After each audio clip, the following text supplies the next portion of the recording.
کرتے ہیں international news کا اور آپ کو بتائیں کہ یوکرین میں روسی فوج کے زیر قبضہ علاقوں ڈونیٹسک اور لوہانسک میں آج سے ریفرینڈم کا آغاز ہو رہا ہے جو منگل تک جاری رہے گا۔ صدر پیوٹن ریفرینڈم کی بنیاد پر زیر قبضہ علاقوں کو روس میں شامل کرنے کا اعلان کریں گے۔ لوہانسک اور دیگر علاقے روس میں شامل ہونے پر صورتحال مزید خطرناک رخ اختیار کر جائے گی۔ یوکرین میں جنگ کے لیے ریزرو فورس کو متحرک کرنے کے لیے اعلان کے بعد روسی شہری بڑی تعداد میں ملک چھوڑنے لگے۔ جارجیا کی سرحد پر روسیوں کی لائن لگ گئی۔ غیر ملکی میڈیا کے مطابق جارجیا کے راستے روس چھوڑنے والوں کی تعداد میں روز بروز اضافہ ہو رہا ہے۔ سرحد پار کرنے والے شہریوں کا کہنا ہے کہ مستقبل قریب میں جنگ ختم ہونے کا کوئی امکان نظر نہیں آتا، اس لیے وہ روس چھوڑ رہے ہیں۔ بھارت میں انتہا پسندی کے الزام میں مختلف ریاستوں سے 100 سے زائد مسلمانوں کو گرفتار کر لیا گیا۔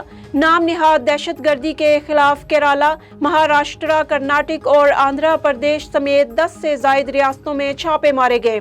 اس دوران مختلف علاقوں سے اسلامی تنظیم سے تعلق رکھنے والے افراد سمیت درجنوں مسلمانوں کو گرفتار کر لیا گیا۔ مسلمانوں پر دہشت گردی کے لیے فنڈ ریزنگ اور انتہا پسندانہ کارروائیوں میں ملوث ہونے کا الزام عائد کیا گیا ہے۔